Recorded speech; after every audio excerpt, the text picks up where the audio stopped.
Festival voice channel में आप लोगों का स्वागत है। आज की कहानी बहुत ही इमोशनल और प्रेरणादायक एक परिवार की कहानी है। यह कहानी बहुत ही रोचक है। इस कहानी को अंत तक जरूर सुनें।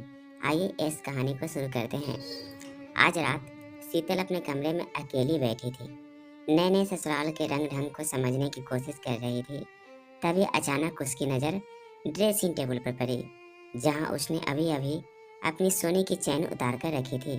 चैन गायब थी। शीतल का दिल जोर जोर से धड़कने लगा। उसने अलमारी, बैग, तकिया हर जगह छान मारा, लेकिन चैन कहीं नहीं मिली। यह घबराकर सोचने लगी, क्या सचमुच घर में चोरी हो गई है? या फिर उसी वक्त उसके दिमाग में एक शक उभर कर आया। एक ऐसा शक जिस पर यकीन करना उसके लिए आसान नहीं था। शीतल विदा होकर ससुराल आ चुकी थी। उसका स्वागत पूरे ससुराल ने धूमधाम से किया। सासू माँ ने उसे कमरे में आराम करने के लिए बोला, क्योंकि वह काफ़ी दूर से आई थी तो थक गई थी। शीतल थोड़ी देर के लिए सुस्ताने लगी, क्योंकि शाम को काफ़ी रस्मों को निपटाना था। शाम को तैयार करने के लिए शीतल की ननद उसके कमरे में आई और शीतल से बोला, भाभी आप क्या पहनेंगी? तो शीतल ने अपनी ट्रॉली बैग खोलकर ननद के सामने रख दिया। इसमें एक से एक महंगी साड़ियाँ थी, जिसे देखकर शीतल की ननद पिंकी ने बोला, बाप रे भाभी इतनी महंगी महंगी साड़ियाँ? तो शीतल ने बोला, हाँ, जो लेटेस्ट थी वो सारी साड़ियाँ मम्मी ने दे दी। आपको भी तो आपकी शादी में मम्मी जी ने दी होगी। पिंकी की शादी 11 साल पहले हो चुकी थी और उस वक्त की लेटेस्ट सारी साड़ियाँ और ज्वेलरी पिंकी को दी गई थी। लेकिन पिंकी बहुत ही लालची किस्म की थी। उसके अंदर संतोष नाम की चीज़ नहीं थी। इतना सब कुछ शादी में मिलने के बाद भी उसे ऐसा लगता था कि उसे कुछ भी नहीं दिया गया है, क्योंकि हर साल तो फैशन बदलते रहते हैं। और जब भी वो किसी और की सुंदर कपड़े और गहने देखती तो अपनी मम्मी से लड़ाई करती थी कि मुझे ऐसे कपड़े और गहने मेरी शादी में क्यों नहीं दिए, जो कि कहीं से भी शोभनीय नहीं था। अब अपनी भाभी की साड़ियाँ और गहने देखकर पिंकी का दिमाग फिर गया और उसने भाभी से बोला, भाभी आप 5 मिनट रुको, मैं अभी आती हूँ। और सीधा अपनी मम्मी के पास जाकर लड़ाई करने लगी। देखो भाभी की मम्मी कितनी अच्छी है, उन्होंने कितना कुछ देकर अपनी बेटी को विदा किया है। इतनी महंगी साड़ियाँ और गहने दिए हैं और एक आपको मुझे सस्ते से सस्ते साड़ियों में निपटा दिया। पिंकी की माँ ने बोला, पागल हो गई हो क्या? उस वक्त की सबसे महंगी महंगी साड़ियाँ और गहने तुझे दिए थे। आज से 11 साल पहले तेरी शादी हुई थी। उस वक्त जो फैशन में था वो सब तुझे दिया गया था। तू जब भी कुछ नया देखती है तो तुझे लगता है कि तुझे कुछ मिला ही नहीं। खुद को सुधार ले पिंकी। संतोष की भावना नहीं रहेगी तो कभी सुख चैन से नहीं रह पाएगी। लेकिन पिंकी तो लालची थी। उसके ऊपर माँ की बातों का कोई फर्क नहीं पड़ा।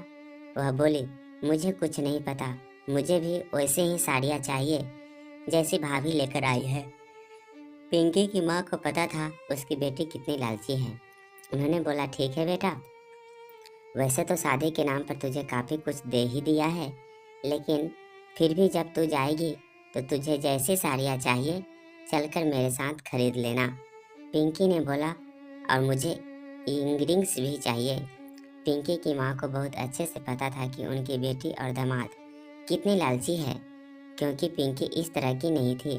शादी के बाद ससुराल जाकर उसके स्वभाव में परिवर्तन हुआ था और वह इतनी लालची हो गई थी क्योंकि पिंकी के ससुराल वाले, खास करके उनका दामाद, बहुत ही लालची आदमी था और अपनी धन दौलत जमा करके रखता था।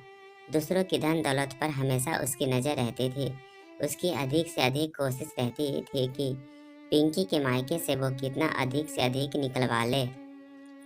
इसी तरह का उसने पिंकी को भी बना दिया था। पिंकी की माँ ने सोचा, बवाल करने से अच्छा है जो पिंकी जो बोल रही है चुपचाप मान लो।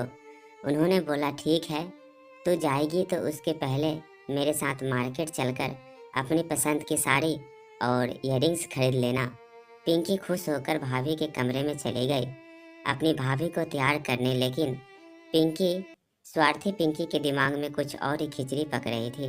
उसने भाभी को तैयार कर दिया। उसके बाद भाभी से बोला, भाभी आप तो इतनी प्यारी प्यारी सुंदर साड़ियाँ लेकर आई हो, इतनी सारी साड़ियाँ तो आप एक साथ पहनोगे भी नहीं, रखे रखे पुराने फैशन की हो जाएगी। इसमें से एक दो साड़ी मुझे दे दो ना भाभी प्लीज। नई नई शीतल को कुछ समझ में नहीं आया कि वो क्या बोले। उसने बोला, लेकिन दीदी आपके लिए तो मेरे मायके से अलग से कपड़े आए ही हैं, वह भी अच्छे हैं। पिंकी ने कहा, हाँ वह अच्छे हैं, बहुत अच्छे हैं, लेकिन इस तरह के नहीं हैं। शीतल ने कहा, क्योंकि यह सारी ब्राइड साड़ियाँ है और नई नवेली दुल्हन पर ही अच्छी लगती है, इसीलिए इस तरह की साड़ियाँ आपको मेरी मम्मी ने नहीं दी। उन्हें लगा कि आप ऐसी साड़ियाँ नहीं पहनेंगी। भाभी क्यों नहीं पहनूंगी, लेटेस्ट फैशन की साड़ियाँ तो मुझे बहुत पसंद है, प्लीज मुझे एक दो साड़ियाँ इनमें से दे दो ना। शीतल को समझ में नहीं आया कि वह क्या बोले, क्योंकि वह सारी साड़ियाँ उसकी मम्मी ने बहुत पसंद से अपनी बेटी के लिए दी थी। लेकिन मजबूर होकर शीतल ने उसमें से दो साड़ियाँ पिंकी को दे दी, जिसे पिंकी ने खुशी खुशी झपट लिया और अपनी माँ से जाकर कहा, देखो भाभी तुमसे कितनी अच्छी है, अपने मन से अपनी दो साड़ियाँ मुझे दे दी। इतनी महंगी दोनों साड़ियाँ पिंकी के हाथ में देखकर पिंकी की माँ को बहुत जोर का गुस्सा आया और वह समझ गई कि पिंकी ने जबरदस्ती यह साड़ियाँ शीतल से ले ली होगी। उन्होंने पिंकी से कहा, मैंने कहा था ना कि तुझे साड़ियाँ दिलवा दूंगी, फिर भाभी से साड़ियाँ क्यों ले ली? अभी उसकी नई नई शादी हुई है, ऊपर से यह उसके मायके की साड़ियाँ है, तूने क्यों ले ली? लेकिन पिंकी को तो कोई फर्क पड़ता ही नहीं था, वह तो अपने पति की तरह बेशर्म थी। उसने बेशर्मी से कहा, क्या हुआ ले ली तो? भाभी ने अपने मन से दी है। पिंकी की माँ को समझ में आ गया कि उसके दामाद ने उनकी बेटी को पूरी तरह से बेशर्म बना दिया है। पिंकी की माँ को अपने दामाद से बहुत चिढ़ होती थी, क्योंकि वह जब भी अपने ससुराल जाते थे तो अपने सास ससुर और साले का जीना मुश्किल कर देते थे। हमें शादी में यह नहीं दिया, हमें शादी में वो नहीं दिया, आपने हमें ठग लिया, और पता नहीं क्या क्या बकवास करते थे। शादी के 7-8 सालों बाद भी जब उनका ससुराल आना होता था, कुछ न कुछ लेकर ही जाते थे, और अगर पिंकी अकेले आई होती थी तो फोन पर उसे समझाते रहते थे कि कैसे अपने मायके से सामान निकलवाना है। अभी साले की शादी में भी उन्होंने सोने का ब्रेसलेट और अंगूठी ले लिए थे, और पिंकी के लिए चेन और इयररिंग्स मिल ही चुके थे, और अब वह दोबारा से एक और इयररिंग्स की जिद कर रही थी। बच्चों के महंगे कपड़े पिंकी और उसके पति के कपड़े ले चुकी थी, लेकिन फिर भी अभी दोनों मियाँ बीवी का मन नहीं भरा था। पिंकी ने अपने पति को बताया कि उसने भाभी से 2 महंगी साड़ियाँ ले ली है और मम्मी से भी एक साड़ी और इयररिंग्स की बात हो गई है। तो उधर से उसके पति ने बोले, बहुत अच्छा, तुम्हारे मायके वालों के पास बहुत पैसा है और वो सोचते हैं सारा पैसा अपने बेटे बहू पर लुटाएंगे। तुम्हारा भी हक है उन पहुँच पर, जितना निकलवा सको निकलवा लो। पिंकी ने कहा, हाँ बिल्कुल, मेरा भी पैसों पर बराबर का हक है और मैं अपना हक कभी नहीं छोड़ने वाली। इस तरह से पिंकी पिछले कई सालों से अपनी मायके को लूटती आ रही थी, जबकि पिंकी की शादी में पिंकी के माँ बाप ने बहुत ज़्यादा खर्च किया था और उसके बाद भी काफ़ी कुछ पिंकी को देते गए थे, लेकिन अभी भी दोनों मियाँ बीवी का मन भरा नहीं था। खैर, शीतल पूजा के लिए तैयार हो गए। पूजा के बाद सारी रस्में करते हुए शीतल को हर कोई गिफ्ट दे रहा था।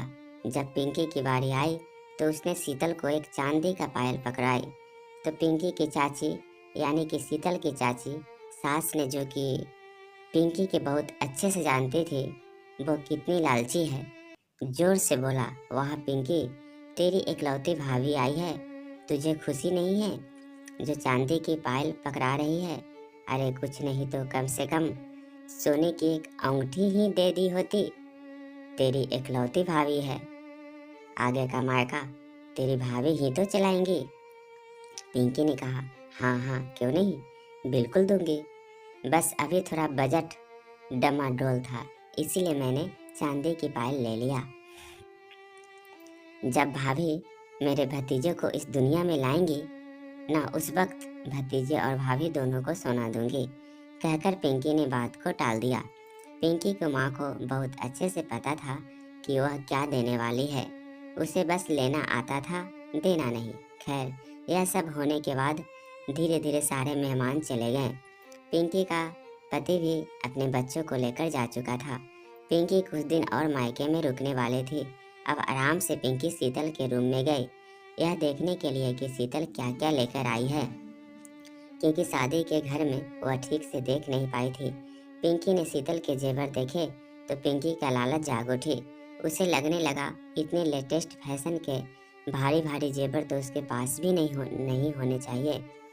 लेकिन उसे यह भी पता था कि अभी अगर वह मम्मी से कुछ कहेंगी तो मम्मी उसे डांट देंगे कि तुम्हारी शादी में पहले ही तुम्हें बहुत दे चुके हैं, अब हम और कहाँ से दें, क्या हम बिक जाएं? इसीलिए पिंकी ने चुप रहना ही बेहतर समझा और अपने जाने से पहले अपनी मम्मी के साथ बाजार जाकर अपने लिए एक महंगी साड़ी और सोने का इयररिंग्स खरीद लाई, जैसा कि मम्मी ने उससे वादा किया था। जाने से पहले जानबूझकर उसने भाभी शीतल के सामने बोला, और भाभी तुम्हारी इकलौती ननद जा रही है, स्नेक नहीं दोगी?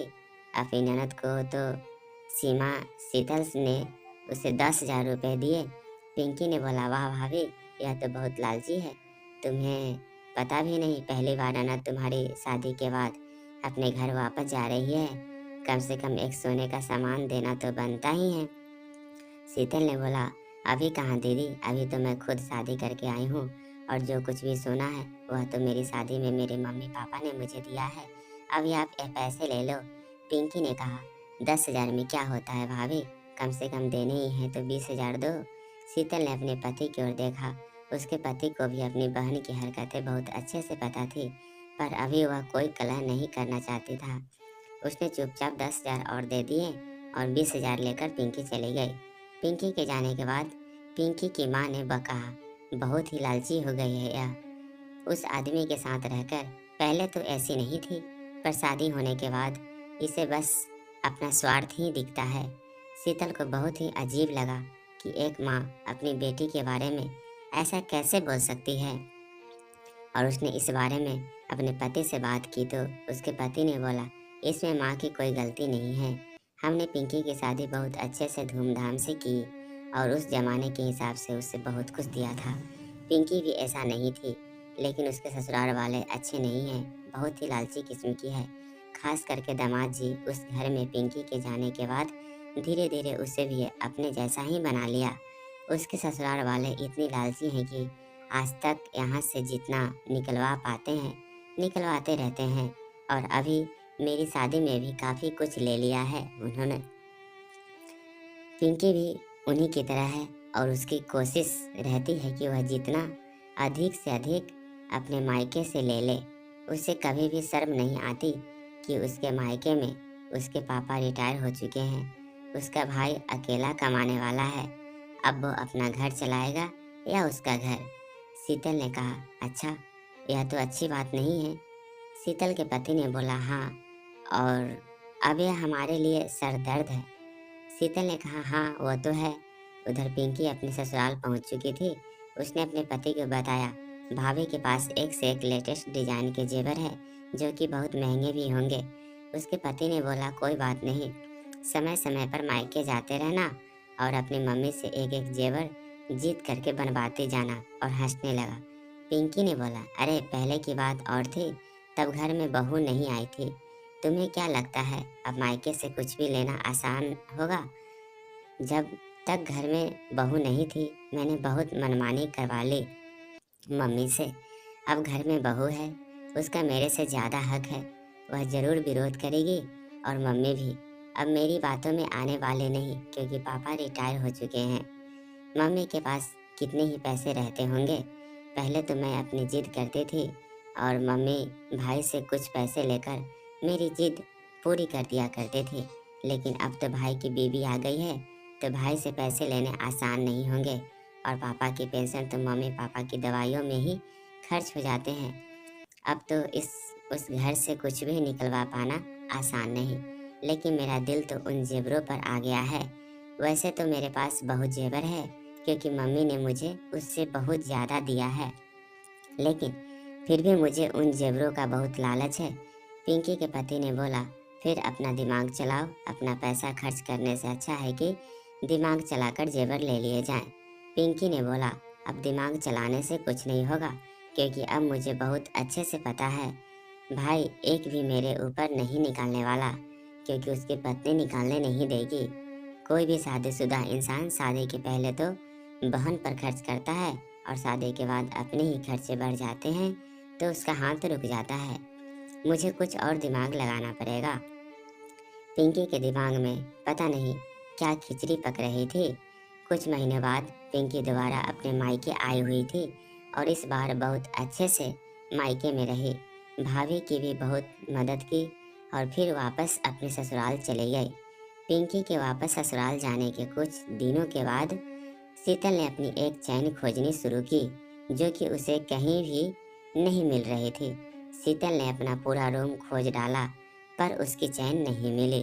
शीतल ने घबराकर यह बात अपनी सास और पति को बताई। उन लोगों को लगा कि घर में काम करने वाले नौकरानी ने तो नहीं चुरा ली, लेकिन बिना किसी को देखे वह कैसे किसी के ऊपर इल्जाम लगा सकते थे, और शीतल के हाथों से वह चैन निकल गई। सच्चाई यह थी कि वह चैन पिंकी अपने साथ चुरा कर ले गई थी और उसे बहुत अच्छे से पता था कि कोई उसके ऊपर इल्जाम नहीं लगाएगा, और अगर लगाया तो वह इतना बवाल मचा देगी कि सब खुद ही चुप हो जाएंगे। और यह सच्चाई भी थी। कोई पिंकी के ऊपर, घर की बेटी के ऊपर चोरी का इल्जाम भला कैसे लगा सकता था? वह तो इस बारे में सोच भी नहीं सकते थे और ना ही उन लोगों ने इस बारे में सोचा। खैर शीतल की चैन जा चुकी थी और वो अफसोस करने के अलावा कुछ नहीं कर सकती थी।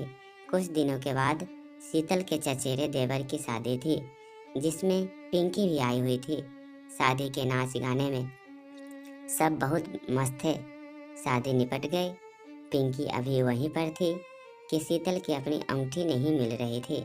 अब तो शीतल बहुत ही ज़्यादा परेशान हो गई, क्योंकि उसने अंगूठी अपने रूम में ही रखी थी और देवर का घर भी बगल में ही था। शीतल के घर में कोई मेहमान नहीं थे सिवाय पिंकी के। शादी के कारण उन्होंने काम वाले को भी नहीं बुलाया था, क्योंकि उनका खाना पीना तो चचेरी देवर के घर में ही हो रहा था। अब तो घर में कोई बाहरी भी नहीं आया था कि शक किया जाए, और यह लोग शादी के घर में जाने से पहले घर को अच्छी तरह से लॉक करके जाते थे। अब शीतल ने यह बात अपने पति को बोली और कहा कि सिवाय पिंकी दीदी के घर में कोई नहीं है। शीतल के पति ने कहा, हाँ, लेकिन हम पिंकी के ऊपर ऐसा इल्ज़ाम नहीं लगा सकते। हाँ, वो थोड़ी लालची जरूर है, पर चोरी तो नहीं कर सकते। शीतल ने बोला, वही तो मुझे भी लग रहा है, लेकिन अब उसके अलावा बचा कौन? जरा सोच कर देखो। पिछली बार जब पिंकी दीदी आई थी तो मेरी चैन गायब हुई थी और हमने पिंकी के बारे में नहीं सोचा और घर की नौकरानी के ऊपर शक किया। इस बार भी जब पिंकी दीदी आई है तो मेरी अंगूठी गायब हो गई है। शीतल के पति ने बोला, बात तो तुम सही कह रही हो, लेकिन पता नहीं क्यों पिंकी ऐसा करेगी। यह बात दिल नहीं मान रहा। शीतल ने बोला, दिल तो मेरा भी नहीं मान रहा, लेकिन सच है कि अंगूठी गायब हो चुकी है और मैंने उसे अपने रूम में ही रखा था। घर में मेरे, तुम्हारे और मम्मी पापा के अलावा कौन है? मम्मी पापा तो ऐसा करने से पर रहेंगे नहीं, मैं और तुम तो ऐसा करेंगे नहीं, बच्चा हमारा है नहीं, तो अंगूठी गई कहाँ? शीतल के पति ने बोला, ठीक, लेकिन अब क्या करें, हम किसी पर इल्ज़ाम नहीं लगा सकते। शीतल ने बोला, लेकिन यह सही नहीं है। इस तरह से तो धीरे धीरे मेरे सारे जेवर ही गायब हो जाएंगे, फिर मेरे पास क्या बचेगा? आखिर वही तो है जो जेवरों को गायब कर रहा है। कुछ इंतजाम तो करना ही पड़ेगा। शीतल के पति ने कहा, एक काम करो, मम्मी अपने सारे जेवर लॉकर में रखती है, तुम भी मम्मी के लॉकर में अपने सारे जेवर रख दो, या अपना सेपरेट लॉकर लेकर उसमें रख दो, कम से कम सेफ तो रहेंगी। शीतल ने बोला, बात तो तुम ठीक कह रहे हो, लेकिन अभी मेरी नई नई शादी हुई है और मेरा दिल भी करता है कि मैं जेवरों को बदल बदल कर पहनूं, और ससुराल में रोज कहीं कोई न कोई फंक्शन होता रहता है, तो क्या मैं रोज बैंक जाऊं, लॉकर खोलूं? इससे तो अच्छा है कि कुछ और इंतजाम सोचा जाए। शीतल ने कहा, अब मैं अपने जेवरों का खास ख्याल रखूंगी और उन्हें अपनी अलमारी में लॉकर में ही रखूंगी। चाहे कितने भी छोटे जीवन अपने रूम में खुले में कभी नहीं छोड़ूंगी। उसके बाद कुछ दिन ऐसे ही बीत गए और शीतल की शादी को 1 साल हो गया। शीतल और उसके पति ने एक छोटी सी पार्टी दी थी अपनी शादी की फर्स्ट मैरिज एनिवर्सरी में, जिसमें उसके ननद नंदोइस भी आए हुए थे। शीतल को तो अंदर से पता ही था कि उसके जेवरों को कौन गायब कर रहा है, पर उसे सबूत चाहिए थे। इसीलिए शीतल ने जानबूझकर इस बार अपना एक सुंदर सेट अपने ड्रेसिंग टेबल पर रख दिया, जो कि कुछ देर बाद गायब हो गया। लेकिन शीतल ने किसी से कुछ नहीं बोला और पिंकी अपने पति के साथ वापस अपने ससुराल लौट गई, अपनी जिद पर इतराते हुए और यह सोचते हुए कि भाभी का सेट गायब हो गया है। वह सीधा साधा मेरे इल्जाम थोड़ी ना लगा सकती है, हिम्मत कैसे होगी ऐसा बोलने की। उसने अपने पति को भी सारी बात बताई। उसके पति ने बोला, देखो बात तो गलत है चोरी करना, लेकिन अब क्या करे, उन्होंने कोई रास्ता भी तो नहीं छोड़ा। अब चीज पसंद आ गई तो लेना ही तो ही बनता है, कहकर पिंकी का पति और पिंकी हंसने लगे। थोड़ी देर के बाद शीतल ने अपनी सास ससुर को अपने रूम में बुलाया और बोला, मम्मी जी, पापा जी, आप लोगों को कुछ दिखाना है। अगर मैं ऐसे ही कुछ बोलती तो शायद आप लोगों को लगता कि मैं आपकी बेटी के बारे में गलत बोल रही हूँ, पर क्या करूँ, अब कोई रास्ता भी नहीं बचा था, कहकर शीतल ने लैपटॉप ऑन कर दिया। लैपटॉप में पिंकी साफ साफ दिख रही थी। शीतल का हाथ उठाकर अपने पर्स में रखते हुए पिंकी की माँ अपने सर पर हाथ रखकर रोने लगी। क्या इसी दिन के लिए पैदा किया था इसे? अपने लालच में इतनी अंधी हो गई कि चोरी तक करनी शुरू कर दी, वह भी अपने ही मायके में। कितनी नीच हो गई है यश। शीतल ने बोला, मम्मी जी आप मत रोइए, इसमें आपकी क्या गलती है? शीतल की सास ने बोला, इसमें मेरी ही गलती है कि मैंने ऐसी औलाद जन्म दी। इतना सब कुछ देने के बाद भी उसके मन में इतना मैल है। ससुराल में इतनी संपत्ति है उसके पास, फिर भी उसका और उसके पति का पेट नहीं भरता। मुझे बहुत अच्छे से पता है उसका पति भी इन सब चीज़ों में शामिल होगा। यह दोनों मियाँ बीवी बहुत नीच है। मेरी बेटी है तो क्या हुआ, मुझे बोलने में बिल्कुल शर्म नहीं कि वह बहुत ही नीच है। शीतल के पति ने बोला, माँ तुम क्यों रोती हो? हमने तो जानबूझकर कमरे में सीसीटीवी कैमरे लगवाए थे, क्योंकि शीतल की चैन गायब हुई थी। उसके बाद शीतल की अंगूठी गायब हुई, जिसके बारे में हमने आपको बताया भी नहीं, क्योंकि हमें लगा कि आप सोचेंगे हम पिंकी के ऊपर गलत इल्ज़ाम लगा रहे हैं। इसीलिए हम लोगों ने चुपचाप यह सोचा कि अब अपने कमरे में कैमरे लगवा लेते हैं, खुद ही पता चल जाएगा कि चीज़ कहाँ जा रही है, क्योंकि हम भी तो कन्फर्म नहीं थे कि पिंकी ही चीज़ों को गायब कर रही है। अब तो कन्फर्म हो गया है। शीतल की सास ने बोला, अभी मैं उस निर्लज को बताती हूँ, आज के बाद वह इस घर में कभी नहीं आएगी। शीतल ने बोला, नहीं मम्मी जी, वो आपकी बेटी है, उनका पूरा हक है इस घर में आने का, नहीं तो यह कहाँ जाएगा कि भाभी घर में आई और ननद का घर में आना बंद करवा दिया और मैं ही बदनाम हो जाऊंगी। अब यह हम किसी को नहीं दिखाएंगे, नहीं अपने घर की बेटी को क्या बदनाम करना। लेकिन हाँ, पिंकी दीदी और दामाद जी को समझा तो जरूर सकते हैं ना कि यह गलत है, और वह समझ जाएंगे। कोई भी बेटी अपना मायका नहीं छोड़ना चाहती, और किसी बेटी का मायका छुड़वाना गलत भी है। बस हम उन्हें एक सबक सिखाना चाहते थे। शीतल की सास ने बोला, बेटा तू बहुत महान है, अगर कोई और बहू होती तो अभी कितना बड़ा बवाल मचा गया होता। मेरी बेटी तो कहीं मुंह दिखाने के लायक ही नहीं रहती, पर तूने बातों को घर में ही रख लिया, बाहर नहीं जाने दिया। शीतल के ससुर को बहुत ही गुस्सा आ रहा था पिंकी की हरकत को देखकर। उन्होंने तुरंत ही पिंकी को फोन लगाया और जोर जोर से डांटने लगे। इतना कुछ देने के बाद, इतने बड़े घर में शादी करने के बाद भी तेरा लालच कम नहीं होता कि अब अपनी भाभी के जेवरों पर हाथ साफ करना शुरू कर दिया है? कैसे नीच होती जा रही है तू? क्या तेरे पास कम संपत्ति है? इससे कहीं ज्यादा जेवर तेरे पास होंगे, और तेरे पति के पास बहुत संपत्ति भरी पड़ी है। मुझे पता नहीं क्या उसके बाद भी ऐसी हरकतें। पिंकी उधर से जोर जोर से बोलने लगी, यह कैसी बातें कर रहे हैं पापा? मैं क्यों भाभी के जेवर चुराने लगी? क्या बकवास कर रहे हो? बहू ने आते ही आप लोगों के कान भर दिए बेटी के खिलाफ। अब मैं उस घर में कभी आने वाली नहीं।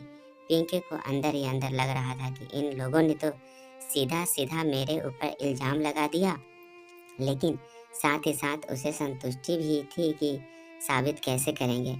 क्या आकर मेरी अलमारी चेक करेंगे? मैं तो इनके ऊपर हावी हो जाऊंगी कि अपनी बहू को विश करने के लिए बेटी को बदनाम कर रहे हैं। लेकिन तब तक पिंकी के पति के फोन में एक मैसेज आया, जिसे देखकर पिंकी का पति बिल्कुल हिल गया। उधर पिंकी की माँ ने फोन ले लिया और बोला, जा जाकर पहले दामाद जी का फोन चेक कर, एक वीडियो भेजा है। और हाँ, यह मत सोचना कि हमें कुछ पता नहीं। हमें यहाँ तक पता है कि यह तेरी अकेले की साजिश नहीं है, तेरा पति भी इसमें मिला हुआ है। अगर थोड़ी सी भी शर्म बाकी है तो आकर अपने भाई भाभी से माफ़ी मांग ले। तेरी भाभी बहुत महान है, जो इतना कुछ होने के बाद भी तुझसे नफरत नहीं करती। पिंकी ने जब वीडियो देखी तो उसकी तो सांसें रुकने लगी।